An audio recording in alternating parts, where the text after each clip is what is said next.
хэрэглэгчийн хүсэл хэрэгцээнд үндэслэн сошиал медиа стратеги гэдэг.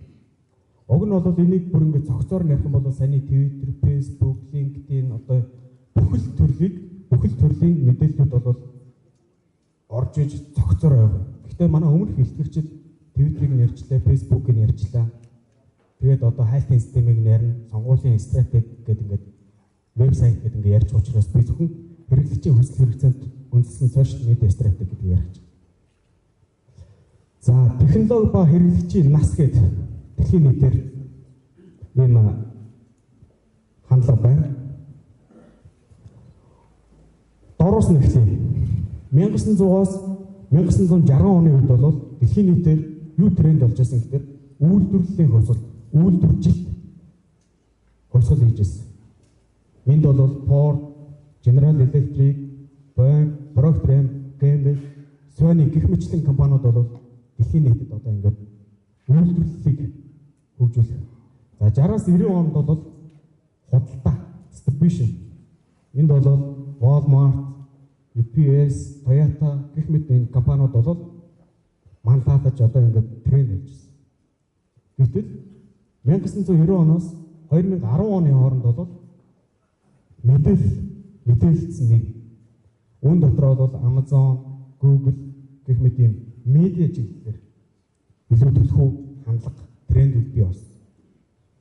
2010 оноос хойш 2013 10 оноос хойш бол нийгэмд бол маш их тийм тесрэлтүүд Facebook, Twitter, сошиал медиа гэдэг одоо ингээд хэрэглэгч өөрөө нийгэм рүү гарах бүх технологийн шийдлүүд бол босруулагдсан. Ингэнгүүт өмнө хэрэгжүүлжсэн маркетинг, өмнө хэрэгжүүлжсэн PR, өмнө хэрэгжүүлжсэн тэр уламжлалт хандлага харилцаанууд бол аргангаараа өөрчлөгдсөн. За ерөнхийдөө технологи хэрэглэгчийн нас бол одоо ийм төвшөнд явж байгаа. Сошиал медиа орчин өнөөдөр гэж байна. За өнөөдөр бол түрүүнээс хойш ярилцлаа бид нар сошиал медиа орчин болвол бидний амьдралд юу үзүүлж байна? Хүн бүхэн ямар байдлаар интернетээр холбогдож байна? За суурин компьютер, зөөврийн компьютер, таблетууд, интернет холбогддог девайсууд, смартфон, гар утснууд. За нэг талаа. Энэ бүх хэрэгслүүдээр интернет дотор нь бид өдөр тутам хэрэглэж байна. Өдөр тутам хэрэглэж байгаа хэрэгцээнүүдийг дотор нь ингээд хаваагаад ангилаад үзэхдээ бүгд ангилаад явчихсан. Нэг нь бол publishing, нөгөөх нь sharing, энэ дотор нь бол YouTube. За publishing дотор бол Wikipedia, WordPress. За зарим хэсэг нь тоглох, зарим хэсэг нь сүлжээ болох, зарим хэсэг нь худалдаа хийх. Гэх мэтлэнгээр интернет яг өөрийнхөө салбар чиглэлээрээ хуваагдаад ингээд ажиллаж байгаа гэсэн үг. Тэгээ би та бүхэнд хэрэглэгчийн хэрэгцээ шаардлага бид нар түрүүнээс хойш бол өөртөө биш хүн таалагдах тухай ярьсан. Одоо тэрийг харин яг сошиал медиагийн орчинд ямар стратеги баримталж хэрэгжүүлвэл илүү зохимжтой юм бэ? Ямар стратеги алхмуудыг хийвэл илүү зүгээр вэ гэж. Тэгэхээр хэрэглэгчийн хэрэгцээ ба шаардлагыг тодорхойлох. Танаа бүтээгдэхүүний онцлог түрүүн дээр халгаан шампунь дээр бас жишээ нэг айтайхан гарч ирж байна. Бидний хамгийн тохиромжтой битийн төлөв болон яг өөрчлөлт эцсийн өөрчлөлт чинь хий юм бэ? Тэрийг тодорхойл. Түрүү энд нэг аялал жуулчлалын компани захирал ярьжсэн. Яг танаа аялал жуулчлалын буудал, эсвэл тэр төвөр, кемпийн давуу тал нь онцлог нь юу вэ? Бүгд л олон аялал жуулчлалын кемпүүд байна. Тэндээс яг юугаараа ялгах юм гэдэг тал руугаа чиглэнэ гэж. За тэгээд танаа тэр үйлчлэгээ бүтээгдэхүүн чинь яг тэр хэрэглэгч юугээр худалдаа авалт хийх шийдвэр гаргах юм бэ? Ямар онцлогтой юм? Сошиал медиа орчинд яг тэгээд босруулсан контент оруулангууд тэд нар ямар асуулт асууж болох вэ биднээс тэрийг өөрчлөлт та нар бүр ярилцах ёстой, төлөвлөх ёстой. Тэгээд танаа бүтээгдэхүүн үйлчлэгийг бусад өрсөлдөгч чинь яаж эсэргүүцэж байгаа, яаж шүүмжилж болохоор вэ? Яаж харлуулж болохоор вэ? Яаж хямрааж болохоор вэ? Хэрвээ хямраас тохиолдол хямралын үеийн PR тэрийг яаж хэрэгжүүлж болохоор юм гэдэг ингээд ярилцах ёстой, бодох ёстой, төлөвлөх ёстой. Дээр нь хэрэглэгчдийг сонсох бас тэднээс суралцах гэдэг алхам, шинэ хандлага энэ сүүлийн үед маш их хүчтэй дэлхийн нийтэд орж иж байна. 2080 нөө Претигийн зарчим гэдэг шиг 20% контенттэй түгээ 20% одоо ингээд манлайлж ажил, 80% хүсэл хэрэгцээг нь судал. Хүсэл хэрэгцээнд нь тааруулж ажил. Тэр тал руу судалгаа. Тэгээд тэдэнтэй эргэх холбоогоо хэрхэн сайжруулах юм бэ?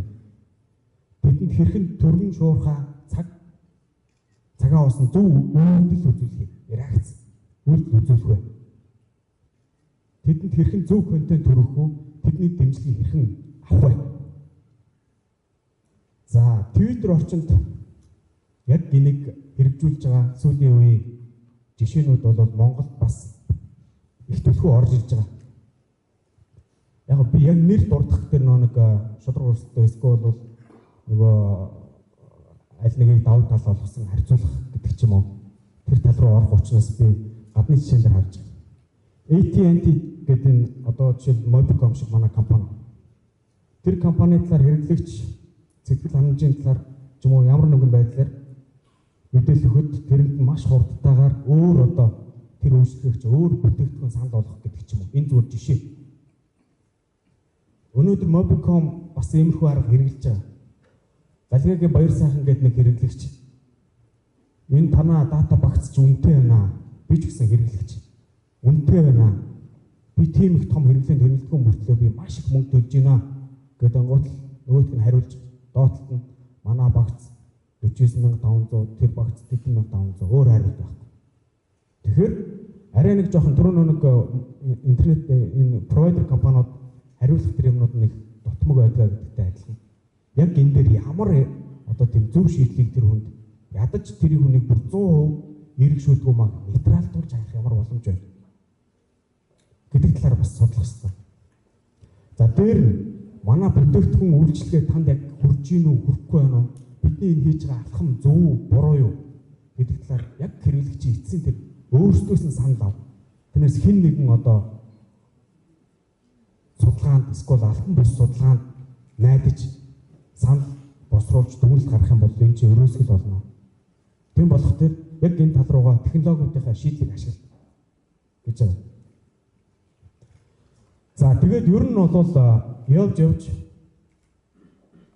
энэ сошиал медиа энэ орчинд бол контент таны амийг нь аврах, үлдэх, ялагч болох цор ганц боломж. Хүн контентыг болох төрөө нэг талаас нь зургийг аваад нөгөө талд нь текст бичээд тэгээд Facebook, эсвэл Twitter руугаа, эсвэл вебсайт руугаа текстээр нь оруулаад би болж ийн гэж боддог ихэнх хүмүүс. Энэ хандлагыг бид шинжлэх ухааны үндэслэлтэй гэдэг шиг бүр ингээд цааш нь лавшруулж илүү судалсан байх хэрэгтэй. Контентыг алтан гуруулж ингэж байна. Та хичнээн мундаг контент үйлдвэрлээд тэрийг яг тухайн хүний цаг дээр зөв цагт нь илэрхийлж чадахгүй бол та бурууч. Дөнгөж сая бид нар ихтгэл 6 ихтгэл сонсоод 7 дахь ихтгэлийнхаа өмнө цайны цаг бусан. Яг цайны цаг дээр бид нар уцаа харах завлгүйгээр хоол идсэн. Тэнд маш мундаг та баяр энэ ганцхан энэ комментиг шеэрлээд баг сая төгрөг аваарай гэдэг юм бол урсаад өнгөрцөн байна. Хин нэгэн тухайн үед хоол идэг явжсэн ганц нөхөрл тэрийг одоо харах жишээ. Тийм болох тэр танд бол цаг хугацаа бол маш чухал. Яг интернетэд орж байгаа ямар залуучууд хэдэн цагийн үед яаж аль одоо сувгаар илүү төлхөө ашиглаж байгаа гэдээ судалж байна. Тэр контент ч ухаалаг байх хэрэгтэй. Зөв шийдэлтэй байх хэрэгтэй. Өнгө дизайны зөв хослолтой байх хэрэгтэй. Тэр нь хамрах хүрээ. Яг хинт миний энэ контент ямар цаг яаж хүрэх юм бэ? Төлбөртэй өрөх юм уу? Төлбөргүй өрөх юм уу гэдэг ч юм уу. Тэрийг бас тооцоол. Тэгээд ер нь бол контентын энэ алтан гурвалжин энэ дөрмийг баримталж зөв цагт нь зөв газараа зөв мессеж өргөж чадах юм бол тэр дундаа хайр, инэрл, халамж таны хүссэн тэр мэдрэмж бэл ирнэ. Тийм болох тэр ерөөсөө энэ руугаа хичээч гэж. Дараагийнх нь болох тэр энэ хэрэглэгчийн хэрэгцээ шаардлагад тулгуурлаж бид нар өөрийнхөө контентыг бас бүтээх хэрэгтэй. Тэрлүү бодох хэрэгтэй. Хайлт гэхтэрэл хүн зүгээр Google руу оронгуудаа танаа талаар эсвэл бол та жишээлбэл үл хөдлөхөөрөнгийн бизнес эрхлэл бод зөвхөн үл хөдлөхөөрөнгийн одоо агент манайх номер 1 гэж бичих бол энэ айгүй учир дутагдaltaа. Тийм болох дээр хайлтын системийг маш зөвхөн ашиглах энэ маркетингийг бас суралцах хэрэгтэй. Тэр нь яг тэрийг ингээд ашиглаж чаддаг тохиолдлуудыг, төлөвсүүдийг хэрэглэдэг хэрэгтэй. Тэр нь зөвхөн тэр хоёрт найдах биш. Клик тутамд бас нэг тодорхой хэмжээний үнцийн давуу байдлыг олох үднээс тодорхой хэмжээний мөнгө зарах хэрэгтэй. Тэгэхээр энэ гурыг хослуулад хийж чадах юм бол таны хайлтанд таны контент илрэх боломж ч болол хэд дахин нэмэгдэнэ. За уламжлалт хайлтын систем бид нар ерөнхийдөө Google-ээр илүү их одоо төсөөлдөг. Энэ ч зөв. Хэрэглэгч хайлтын систем босруулдаг, контентыг гаргаж ирдэг. Тэгээд тэр нь бол хэрэглэгч хайхдаа зөвхөн хайлтын системийн энгийн босруулалтаар гарч ирсэн контент, эсвэл бол доотлолт нь төлбөртүүлсэн контент хоёр санал болгоно. Контентоо оллоо хэрэглэгч рүү өсгөх юм бол тэрийг Twitter, Facebook, social media энэ орчнууд руугаа шеэрлж байгаа. За энэ бол уламжлалт байдаг л хэвийн хандлага. Өмнө хэрэгжижсэн. Одоо дэлхийн нийтээр энэ хандлага дахиад оронгоор өөрчлөгдсөн. Өнөөдөр учир замбрааг болсон. Таны контент тэр дунд байгаа. Хэрэглэгч хайж байгаа юу хайж байгаа. Төлбөртүүлсэн линк чинь дарж байгаа юу дарж байгаа. Гэтэ Twitter-ээс ч таны контентыг үзэж боломжтой, Facebook, social media, Google, YouTube гэдэг бүх төрлийн энэ платформудаас таны контент руу орно. Тэгэхээр энэ хандлага чинь дахиад өөрчлөгдөж байгаа. Тэгэхээр бид одоо энэ чиглэл рүү зориулж PR технологи өөрийнхөө үйлчлэгийг уялдуулах хийх ажлаа. За хайлтын систем бол Google бол хамгийн манлайлагч байж чадж байгаа хүмүүнээс мөн үүний статистик нь бол одоо жишээлбэл бусад Yahoo, Bing тэгээд өөр бусад хайлтын системүүдтэй харьцуулахад бол хамгийн өндөр хэрэглээг үзүүлж хамгийн тийм ухаалаг шийдвэрүүдийг хүргэж чадж байгаа систем бол өнөөдөртөө Google байна. Хамгийн өндөр хавцаагаа дэлхийн нийтэд IPO хийж зарж чадж байгаа бас. Тийм болохоор бид нар энэ Google хайлтын системд илүү суралцах хэрэгтэй. Зөвхөн хэрэглэх биш. Google цэг гэмээр гэж гаргаж ирж байгаад үл хөдлөхөөр эсвэл аялал жуулчлал гэж бичих биш. Тэнд бичиж байгаа хүмүүсийн ухаан бодлыг нь илүү ингээд судалсан. Юу бич төлхөөр өгвөл хэрэглэх юм бол зөв болох уу гэдэг талаас нь ч юм уу. Тэр тал руугаа илүү жармах хэрэгтэй. Ерөнхийдөө хайлтын системүүдийн 65.5% бол Google хайлтын систем дангаараа ноёлж байна. 15% нь Yahoo-гийн, 18% нь Bing бус нэг хөвч үзүүлж чадахгүй.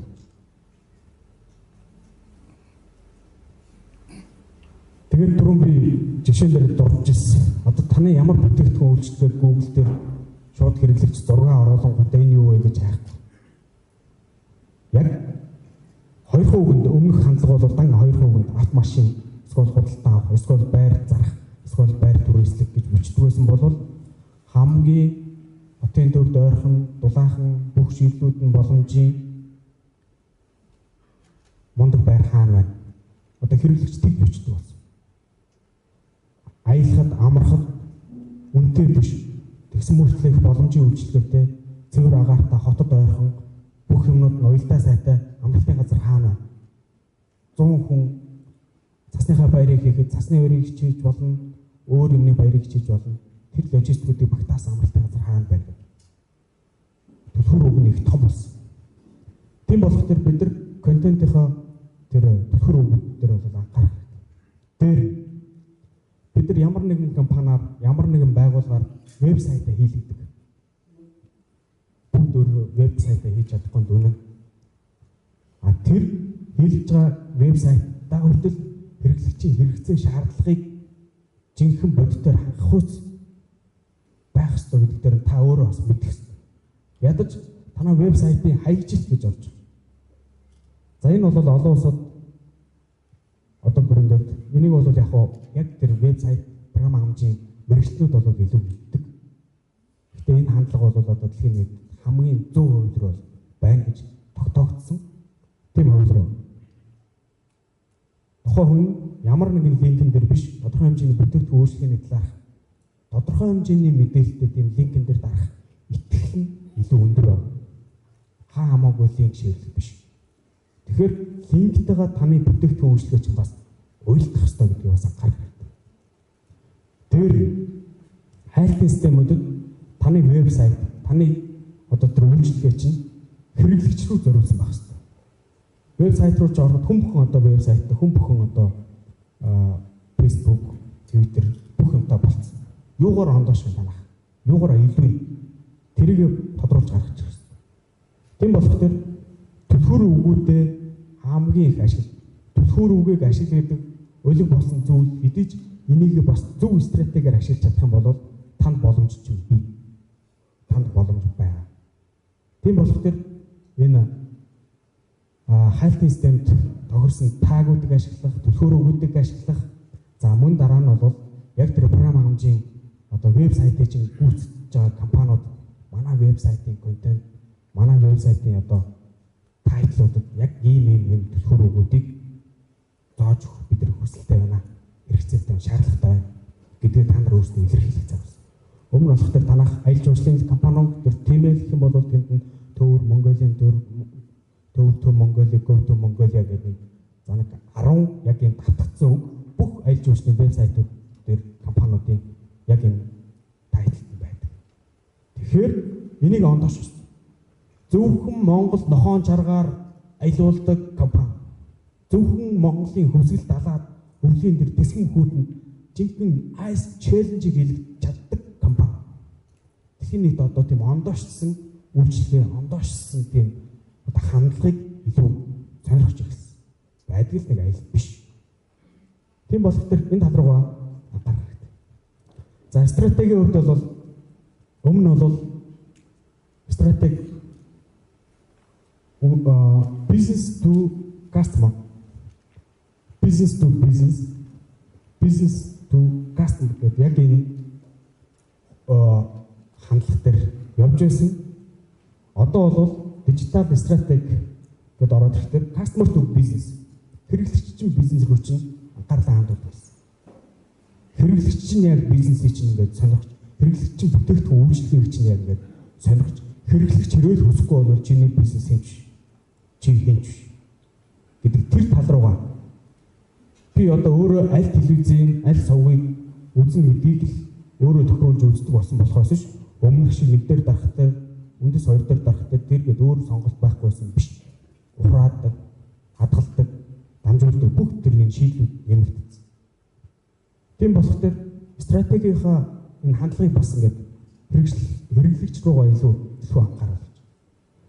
За сүүлийн сошиал медиа стратеги дээр бол дээд хоёр үндсэн стратеги чинь байгаа хэдиж одоо бол customer to customer хэрэглэгч хоорондын асуудал болсон. Хоёр хэрэглэгч босч ирээд эсвэл 5 эмэгтэйчүүд ярьж байгаад миний хамгийн зөв одоо хэрэгэлсэн дотор хувцс, миний хамгийн их уух дуртай вайн бол одоо яг ийм байна. Ууж үзэж хэрэглэж үзээч.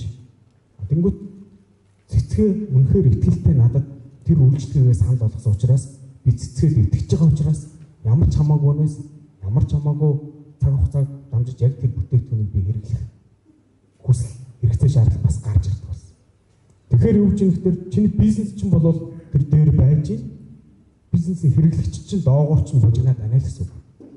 Бужигнаан донд чи өөрийнхөө бизнесийг санал болгох.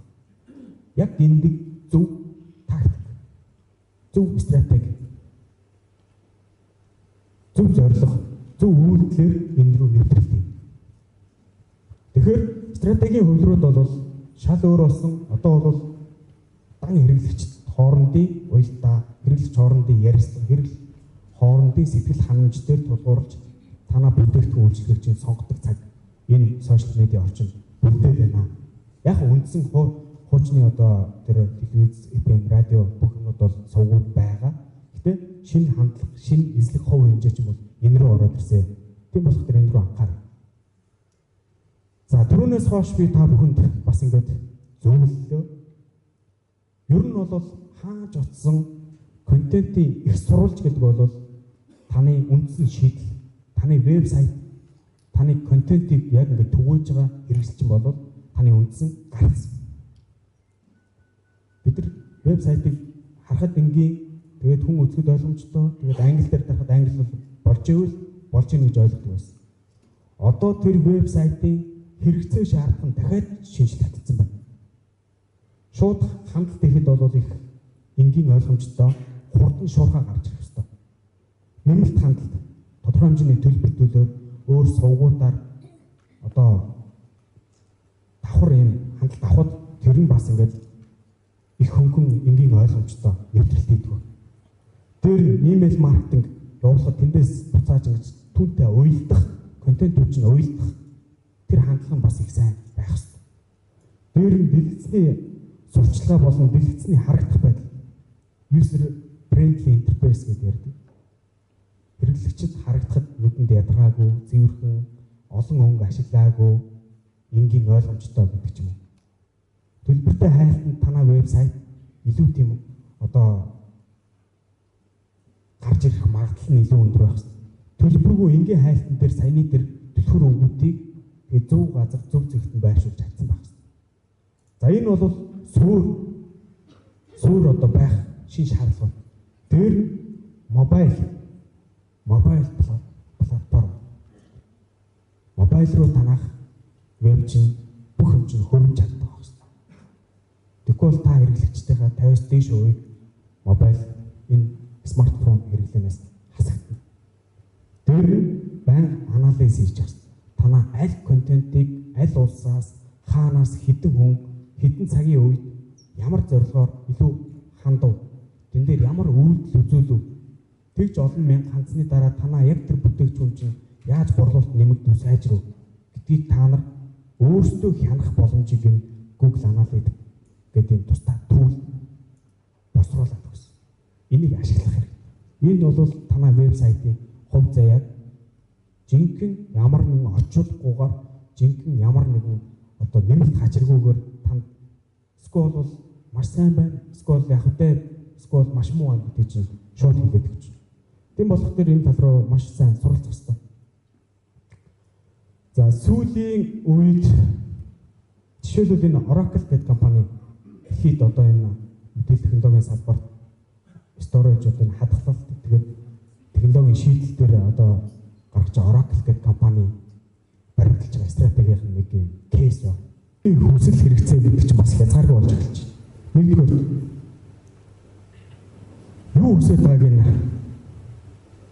юу хийж чадахыг хэрэглэгч болон өөрийнхөө зүгээс давхар ингээд төлөвлөх юу хийж чадхаа судлах хэрэгтэй.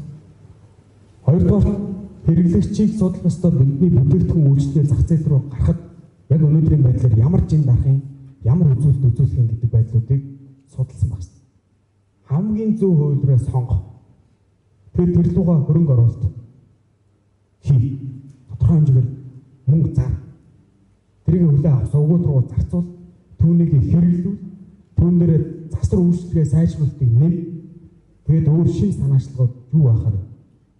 Нэг талд нь хэрэглэгч, нөгөө талд нь бол одоо үйлчлэл үзүүлэгч компани гэдэг ийм хоёр чиглэлээр тавь гэж байна. Хэрэглэгч худалдаа авагчдад бол тэрийг маш зөв зах зээл рүү бол нэвтрэлт хий, өөрөө бүтээгдэхүүн үйлчлэгийг бол байн тордож, тослож, түлхэж, өнгөлөж, араас нь ингэж хөөцөлж. Тэгэх юм бол таны одоо тэр хэрэглэгчийн таны энэ орон зайд эзлэх таны энэ бүтээгдэхүүн үйл ажиллагаа үйлчлэгээ чинь бол энэ орон зай дээр бол бас ингэ тасралтгүй явах боломж байна гэдгийг харуулж байгаа юм бас нэг юм кейс. За би тэгээд их ярих юм бол надад цаг байгаа учраас маш олон ярих боломж олгоно. Би гэхдээ манай зохион байгуулагч маань зөвхөн бусад хүмүүсийн сэдвлөө орохгүйгээр яг ингээд нэг тийм хэрэглэгчлөө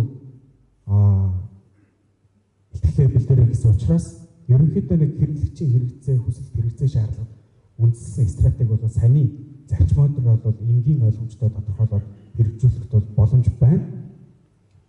Тэгээд зөвхөн байна биш, зөвхөн тэгэх биш, зөвхөн энгийн биш. Би өөрөө яг энийгээ дээр хурж ирээд нэг хэрэгжүүлж хэлж байгаа төслөө та бүхэн танилцуулъя гэж бодсон. Нэгдүгээр нь Монгол брэнд гэдэг төсөл байгаа. Баялаг бүтээгч байгаа. Жижиг дунд аж ахуйн нэгжүүд бүтээгдэхүүн үйлчлэгээ олон нийтэд сурчлахад маш их хүндрэлтэй байгаа. Тэрөөс маш том одоо аж ахуйн нэгжүүд нь болохоор зээл олгогчод байдаг. Жижиг дунд аж ахуйн нэгжүүдэд зээл нь олж өгдөг. Яг зээл авах гэхээр зээлэр чинь барьцаа байхгүй ингээд тэр хүн мянган гоё санаа байгаад мянган гоё бүтээгдэхүүн үйлчлэгээ хийгээд тэр зүгээр долоон буудлын сколник хашаанаас ингээд цаашаа гарч чадахгүй байна. Тэгэхээр би энэ байдлыг бас нэг халаатахыг, энэ байдлыг нэг өөрчлөлтөхийг гэдээ бас нэг өөрийнхөө одоо нэг өчүүхэн ч гэсэн одоо хийж хэрэгжүүлсэн, суралцсан одоо нэг юм туршлага дээр үндэслээд нэг юм төсөл эхлүүлээгээд санаачлаад дөнгөж явж байгаа. Энэ болохоор Монгол брэнд, Монголдо бүтээцгээе гэдэг ураатай ерөнхийдөө төр засгийн бодлоготой бол бас уйлдж байгаа. Монголчууд өөрөө импортыг, орлох, экспортыг одоо дэмжих тэр төслүүдийг санхүүж болж байгаа гэдэг шиг яг энэ чиглэл рүү ажил хийж байгаа хүмүүсийг бүтээгчдийг дэмжих гэсэн юм төсөл. Төслийн үндсэн зорилго нь бол Монгол брэнд юм байна. Facebook, Twitter, social media энэ онлайн орчинд их том мөнгө зарцуулж чаддгүй, том одоо ингэж энэ тал руу ингэж үйл ажиллагаагаа сурчилж чаддгүй тэр жижиг дунд аж ахуйн нэгжүүдийг газар дээр нь очиж дэмжиж зээл авсан хүнийг нь зээлтэй дэмжиж, зээл аваагүй байсныг нь ч гэсэн зээлгүйгээр нь дэмжиж гэж. Тэгээд ийм бүтээгдэхүүн үйлчлэл үзүүлж байгаа, арьс ширээр цүнх хийж байгаа, хүүхдийн одоо форум хийж байгаа, өөр юу байх юм? Даван бүтээгдэхүүн, талах, нарийн боо, сүү одоо яг бидний өдөр тутмын амьдралд өдөр тутам ингэж хэрэглэгдэж байдаг энэ бүтээгдэхүүн баялаг бүтээж байгаа бас энэ иргэдийг энэ бүтээгчдийг дэмжих гэсэн зорилготой. Энд нь бол эсхий таавч юм. Энэ бол Монголд үйлдвэрлэж байгаа өөрсдөө бүтээгч байгаа зүйлийг бид нар ингэж сурчлахгүйгээр гадаадын бүтээгдсэн брэндүүдийг бид нар Монголд оруулж өгөхдөө тэрийг сурчлах дээр хамаг их мөнгө зарцуулдаг. Тэгэхээр эсрэгээр ягаад бид нар өөрсдөө бүтээж тэрийг олон улсад дэлхийн нийтэд Монголд бүх хүмүүс сурчилж хүргэж чадахгүй байна гэдэг тэр хандлага төр. За ерөнхийдөө төслийн гол концепц нь бол Монголд үйлдвэрлэж байна. Монгол бол брэндтэй юм байна. Бас тэрийг хоорондоо ярилцдаг тренд бий болгож чадж байгаа юм байна гэдэг ийм дэд бүтцтэй. За жишээлбэл Монголд анх удаа цагаан замаас үйлдвэрлэдэг Монгол ташуур гэдэг компани өмнөх жил зээл аваад одоо ингээд бүтээгдэхүүн цагаан замааскнуудаа гаргаад хойш нь Орос руу гаргаж эхэлж байна. Бид нар тэр чигээрээ мэдэхгүй байдаг мөртлөө ийм баялаг бүтээж байгаа маш олон хүмүүс байна. Ямар за тэгэнгүүтээ энэ дээр нөх дээр Twitter орчинд бол ерөнхийдөө таны контентын гол суурилах хэмжээ вебсайт. Вебсайт чинь түрүүний тэр нэг сошиал медиа бүх боломжуудтай холбогддог гэдэг шиг Twitter дээр ч гэсэн танай контент зургийн хэлбэр, хүн хэрэг харагдах хэлбэр нь ойлгомжтой, бас мессежтэй байх ёстой. Дээр видео дүрс яг манай үйлдвэр бол ингэж ажиллаж байна. Тэдэн Монгол ажиллаж байна. Бид нар яг энэ цагаан замаас ингэж гаргаад ингэж савуулж 3 минутын дотор л үзүүлэх богино хэмжээний бичлэгүүд байх ёстой. За саяны ийм жишээгээр нийт одоо ингээд баялаг бүтээх скул жирийн ард эргээд хинч байсан бүх хүмүүс бас ингээд монголчууд бүтээж ин бид нар өөрсдөө чадах юм байна гэдэг тийм ийм эерэг сэтгэлгээг бас ингээд хүрэх хэрэгтэй.